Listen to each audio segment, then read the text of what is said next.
ఏ curve display అయినా కానీ నాకు ఫింగర్ ప్రింట్ సెన్సర్ పని చేస్తేనే డబ్బులు ఇస్తా, లేకపోతే డబ్బులు ఇవ్వు అని చెప్పి నిర్మోహమాటంగా ముందే చెప్పి ఆ తర్వాత గ్లాస్ వేయించుకోండి. ఒకవేళ మీరు ఏదైనా ఫోన్ షాప్కి వెళ్ళి గ్లాస్ వేయించుకునేటప్పుడు వాళ్ళకి తెలవకపోతే ఈ వీడియో చూపించండి. And at the same time ఈ స్క్రీన్ షాట్ ఏదైనా ఉంటే స్క్రీన్ షాట్ తీసుకొని యూవీ గ్లాస్ వచ్చేసరికి 1000 రూపాయల నుంచి 1500 రూపాయల వరకు ఉంది. నేను 1500 రూపాయల వెరైటీని తీసుకొని వచ్చా. దీంట్లో కిట్ మొత్తం పంపిస్తారు. UV rays, finger gloves, stickers, dry and wet wipes, మొత్తం ఎవ్రీథింగ్ కిట్ వచ్చేది. మీరు తక్కువ బడ్జెట్లో తీసుకుంటే యూవీ లైట్ ఇవన్నీ పంపించరు. 2 ఫుల్ గ్లూ గ్లాస్ వీడియోలో మాట్లాడితే అసలు ఇది ఎలా పనిచేసింది అండ్ దీంట్లో ఏమేమి వస్తాయని చెప్పని.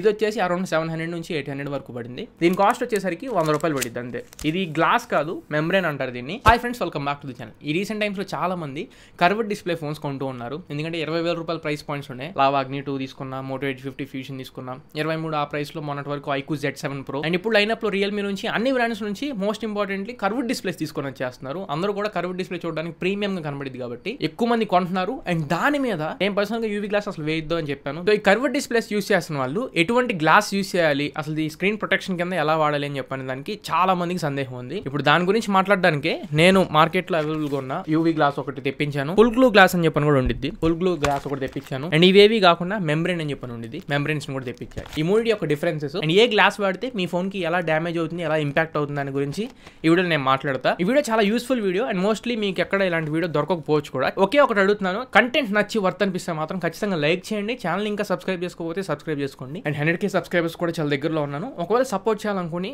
వర్త్ అనిపిస్తే మాత్రం కంటెంట్ ని అప్పుడే సబ్స్క్రైబ్ చేసుకోండి. ఫస్ట్ అందరికీ తెలిసిన యూవీ గ్లాస్ దగ్గర నుంచి మొదలు పెట్టుకుందాం. కర్వ్డ్ గ్లాస్ ఒక్కటే మనకు కనపడిద్ది. నెక్స్ట్ అసలైన మెయిన్ది గ్లూ. ట్యూబ్ లో ఉన్న హోల్ గ్లూని మన ఫోన్ డిస్ప్లే మీద వేయాల్సి ఉంటుంది. ఆ గ్లూ వేసిన తర్వాత ఇందాక నేను చూపించిన గ్లాస్ ని దాని మీద పెట్టి ఈ యూవీ ల్యాంప్ ని ఫోన్ మీద ఇలా ప్లేస్ చేస్తారు. ఈ నుంచి వచ్చే వార్మ్ రేస్ అన్ని ఆ గ్లూని ఆ గ్లాస్ ని డిస్ప్లేకి అతుక్కుపోయేలా చేస్తాయి. చాలా మంది కర్వ్ డిస్ప్లే ఫోన్ కొనగానే యూవీ టెంపర్ గ్లాస్ వేసి చేద్దామని చెప్పి అనుకుంటారు. దీని నుంచి వచ్చే సైడ్ ఎఫెక్ట్స్ అండ్ ఫోన్ ఏ రకంగా ఇంపాక్ట్ అవుతుంది అనేది ఈ వీడియోలో కంప్లీట్ గా నేను ఎక్స్ప్లెయిన్ చేస్తాను. ఫోన్ ఇలా స్లాంట్ గా పెట్టేసి గ్లూ వేసిన తర్వాత ఈవెన్ గా డిస్ప్లే మొత్తం అది స్ప్రెడ్ అయ్యింది. ఆ టైమ్స్ లో ఇప్పుడు మోటోలా ఫోన్స్ లో చూసుకోండి, ఇయర్ పీస్ దగ్గర మెష్ అనేది వీడేం ఇవ్వట్లేదు. గ్లూ ఎప్పుడైతే మనం వేస్తూ ఉంటామో 99.99% ఈ గ్లూ అనేది ఇయర్ పీస్ లోకి వెళ్ళడానికి ఛాన్స్ ఉంటుంది. అంటే ఫోన్ మనం మాట్లాడుకునే ఇయర్ పీస్ ఉంది కదా, అక్కడ ఈ గ్లూ వేయడం వల్ల ఇయర్ పీస్ మొత్తం బ్లాక్ అయిపోయిద్దా, అసలు మనకి సౌండ్ ఏం వినపడదా అంటే వినపడిద్ది. కాకపోతే ఇయర్ పీస్ అనేది మాల్ ఫంక్షన్ జరిగిద్ది. మాల్ ఫంక్షన్ అంటే ఏంటి, 100% వాల్యూమ్ రావాల్సిన ఇయర్ పీస్ నుంచి 70%, 60%, 50%, 40% అలా మనం వేసే గ్లూ మోతాదిని బట్టి మఫుల్డ్ కైండ్ ఆఫ్ సౌండ్ అయితే మనం ఇయర్ పీస్ నుండి చూస్తాం. ఈవెన్ మీరు కొనుక్కున్న ఫోన్ కి స్టీరియో స్పీకర్స్ ఉన్నా కానీ ఈ గ్లూ వెళ్ళిపోవడం వల్ల టాప్ నుంచి చాలా తక్కువ సౌండ్ మనం వినపడుతుంది. కాల్స్ మాట్లాడుకునేటప్పుడు కూడా ఇబ్బంది పడతాం. రెండోది, లాంగ్ రన్ లో యూవీ గ్లాస్ వేసిన ఫోన్స్ లో బబుల్స్ వస్తాయి. యూవీ గ్లాస్ లో ఒక బబుల్ వచ్చిందంటే మాత్రం అది పెద్దది అయిపోయింది. లోపల ఉన్న ఎయిర్ అనేది గ్లూ మధ్యలో ఉండిపోయింది కాబట్టి అది బయటకి ఎక్స్ప్లోడ్ అవ్వదు. ఫోన్ మొత్తం మనకి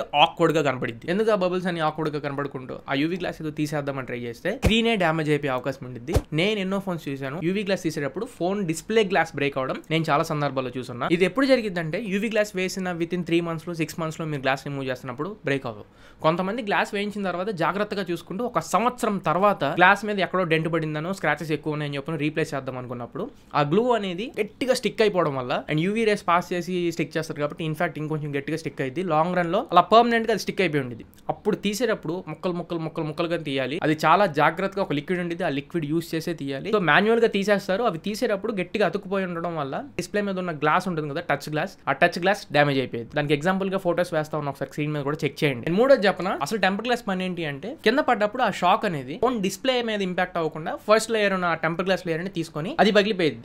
తొందరగా పగిలిపోతేనే మంచిది. అది పగలకపోతే ఇంపాక్ట్ డిస్ప్లే దాకా తీసుకెళ్ళింది, డిస్ప్లే పగిలింది. సో పడ్డప్పుడు టెంపర్ గ్లాస్ పగిలిపోతేనే మంచిది, అది గుర్తుపెట్టుకోండి. ఈ యూవీ గ్లాస్ దగ్గరికి వచ్చేటప్పటికి ఏమైంది అంటే ఆ temper glass layer and display glass layer ఈ రెండు కూడా గ్లూ ఉండటం వల్ల ఒకే లేయర్ కింద మెర్జ్ అయిపోతాయి. సో ఫోన్ పడ్డప్పుడు టెంపర్ గ్లాస్ మీద ఎంత ఇంపాక్ట్ పడిద్దో సేమ్ ఇంపాక్ట్ ఫోన్ మీద కూడా పడిద్ది. యూవీ గ్లాస్ వేసుకోవడం వల్ల ఫోన్ పగలదు అని చెప్పని అయితే అనుకోమాకండి. యూవీ గ్లాస్ వేయడం వల్ల 2 లేయర్స్ మెర్జ్ అయిపోయి సింగిల్ లేయర్ కింద ఉంటాయి కాబట్టి ఇంపాక్ట్ కింద పడ్డప్పుడు డైరెక్ట్ గా ఫోన్ డిస్ప్లే వరకు వెళ్ళిద్ది. పగిలితే గ్లాస్ తో పాటు డిస్ప్లే కూడా పగలడానికి చాలా ఎక్కువ ఛాన్సెస్ ఉంటాయి. అలానే బటన్స్, మీరు యూవీ గ్లాస్ అప్లై చేసేటప్పుడు దగ్గరే ఉండండి. వాడు గ్లాస్ వేసిన తర్వాత ఖచ్చితంగా క్లాత్ తీసుకొని సైడ్స్ మొత్తం తుడుస్తూ ఉంటాడు. ఆ తుడిచేటప్పుడు బటన్స్ పక్కన చాలా మినిమల్ గ్యాప్స్ ఉంటూ ఉంటాయి. ఆ గ్యాప్స్ లోకి వెళ్ళిపోతుంటుంది. అప్పటికప్పుడు మీకు బటన్స్ మాల్ ఫంక్షన్ ఉండదు. కానీ కొన్ని రోజులకే ఆ గ్లూ అనేది ఆ బటన్స్ సెన్సిటివిటీ మధ్యలోకి వెళ్ళిపోయి బటన్ మనం నొక్కుతున్నా కానీ బటన్ నొక్కుడు పడదు. సో బటన్ స్మాల్ ఫంక్షన్ కూడా రీజన్ అయింది. అలానే ఇప్పుడు సామ్సంగ్ ఫోన్స్ ఉన్నాయి, సామ్సంగ్ S24 Ultra తీసుకోండి. ఆ గ్యాప్స్ లోకి నార్మల్ గా వాటర్ ఉండే ప్రెషర్ తో, వాటర్ ఉండే టెంపరేచర్ తో లోపలికి వెళ్ళకపోవచ్చు, కానీ యూవీ గ్లూ వేసిన తర్వాత అండ్ యూవీ రేస్ పాస్ చేసిన తర్వాత ఆ మినిమల్ ఫ్రేమ్ కి డిస్ప్లే కి మధ్యలో ఎంత తక్కువ గ్యాప్ ఉన్నా కానీ ఈజీగా లోపలికి వెళ్ళడానికి ఛాన్సెస్ ఎక్కువ ఉంటాయి. సో ఫ్రేమ్ కి డిస్ప్లే కి మధ్యలోకి ఇంకా యూవీ గ్లూ వెళ్ళింది అని చెప్పి అనుకుంటే మాత్రం లాంగ్ రన్ లో ఆ ఫోన్ ఖచ్చితంగా లైన్ రావడమా లేకపోతే డాట్స్ రావడమా ఖచ్చితంగా మనం నోటీస్ చేసేస్తాం. ఫైనల్ థింగ్ ఒకటి చెప్పనా, touch and finger print sensor ఈ రెండింటి గురించి కూడా మాట్లాడాలి. నార్మల్ గా మనకి టచ్ రెస్పాన్స్ రేట్ కూడా ఉంటుంది. అది వీళ్ళు ఇచ్చే డిస్ప్లే గ్లాస్ వరకు మాత్రమే వాళ్ళు మెజర్ చేసి ఇస్తారు. దీని మీద మనం ఎంతైతే థిక్నెస్ పెంచుకుంటూ వెళ్తాము, అంటే లావుగా ఉండే గ్లాస్ వేస్తూ ఉంటే టచ్ రెస్పాన్స్ రేట్ తక్కువ ఉంటుంది. నార్మల్ టెంపర్ గ్లాస్ కి యూవీ గ్లాస్ కి డిఫరెన్స్ ఏంటి అంటే, నార్మల్ టెంపర్ గ్లాస్ ప్లేస్ లో ఓన్లీ గ్లాస్ థిక్నెస్ మాత్రమే మనం డిస్ప్లే మీద వేస్తున్నాం, కానీ యూవీ గ్లాస్ లో యూవీ గ్లూ వేస్తాం.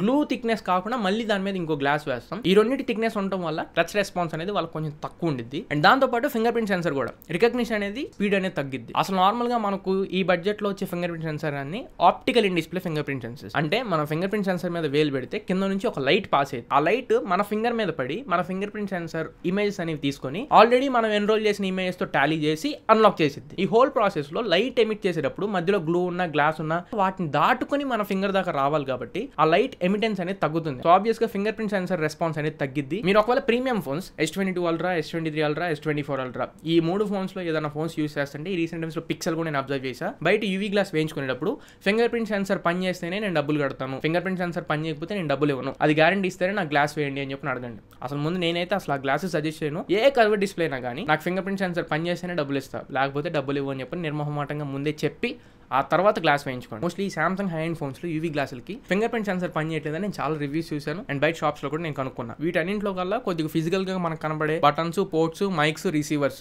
వీటిల్లోకి గ్లూ వెళ్లకుండా వేసేటట్టు చూసుకోండి. సో ఇది ఓవరాల్ గా ఈ యూవీ గ్లాస్ మనం యూస్ చేస్తే మనకు వచ్చే ప్రాబ్లమ్స్. సో యూవీ గ్లాస్ అయితే నేను 100కి 100% అసలు సజెస్ట్ చేయను. నెక్స్ట్ మన లిస్ట్ లో వచ్చిన గ్లాస్ ఫుల్ గ్లూ గ్లాస్. ఇది కొంచెం ఇంట్రెస్టింగ్ ఉంది, కొంచెం సజెస్ట్ చేయదగ్గ గ్లాస్ అన్నట్లు నాకు అనిపించింది. నార్మల్గా వైప్స్ ఉంటాయి. ఈ వైప్స్ కాకుండా డైరెక్ట్గా మనకి గ్లాస్ ఉండిద్ది. సైడ్ కొంచెం బెజల్ లాగా బార్డర్ వచ్చింది. ఆ బెజల్లో మనకి కొంచెం అదెసివ్ ఉంటుంది. దీనికి ఎక్కడా కూడా మనం గ్లూ కానీ యూవీ రేస్ కానీ ఏమీ పాస్ చేయం. జస్ట్ ఫోన్ మీద మనం ప్లేస్ చేసేస్తూ ఉంటాం. అన్ని టెంపర్ గ్లాస్ లాగా ఇది కూడా పడిందంటే పగిలిపోయింది. సెకండ్ ఆప్షన్ నేను సజెస్ట్ చేసేది ఈ ఫుల్ గ్లూ గ్లాస్. ఒకవేళ మీరు ఏదైనా ఫోన్ షాప్కి వెళ్ళి గ్లాస్ వేయించుకునేటప్పుడు వాళ్ళకి తెలవకపోతే ఈ వీడియో చూపించండి. And at the same time ఈ స్క్రీన్ షాట్ ఏదైనా ఉంటే స్క్రీన్ షాట్ తీసుకొని ఇది అడగండి, ఇది వేయించుకోండి. ఆ గ్లాస్ ఇచ్చినంత రెసిస్టెన్స్ ఉండదు, కాకపోతే స్క్రాచెస్ గీచెస్ ఏమీ పడకుండా రియల్ డిస్ప్లే మనం యూస్ చేస్తున్న ఫీల్ ఇచ్చింది. అండ్ టచ్ సెన్సిటివిటీ కానివ్వండి, ఫింగర్ ప్రింట్ సెన్సర్ రికగ్నిషన్ లో కూడా ఎటువంటి డిస్టర్బెన్స్ ఇవ్వదు. నేను ఇప్పుడు రైట్ నో దీన్నే యూస్ చేస్తున్నా. గుర్తుపెట్టుకోండి, ఇది ఓన్లీ ఫోన్ కింద పడకుండా కొంచెం జాగ్రత్తగా వాడుకునే వాళ్ళకి మాత్రమే ఇది సజెస్ట్ చేస్తున్నాను. ఫోన్ ఈజీగా నేను కింద పడేస్తా బ్రో, నా మీద కంటే ఫోన్ కింద ఎక్కువ ఉండింది అనుకునే వాళ్ళు ఈ ఫుల్ గ్లాస్ ని యూస్ చేయండి, మెంబ్రెయిన్ కంటే కూడా. వీడియో మీకు నచ్చింది అనుకుంటున్నా, ఖచ్చితంగా ఉపయోగపడింది అనుకుంటున్నా. నచ్చినట్లయితే లైక్ చేయండి, మీ ఫ్రెండ్స్ అందరికీ షేర్ చేయండి. మళ్ళీ ఇంకొక మంచి వీడియోతో మంచి క్వాలిటీ కంటెంట్ తో మీ ముందే తిరిగి వస్తా. Until then this is your Tarun signing off no friends. Jai Hind.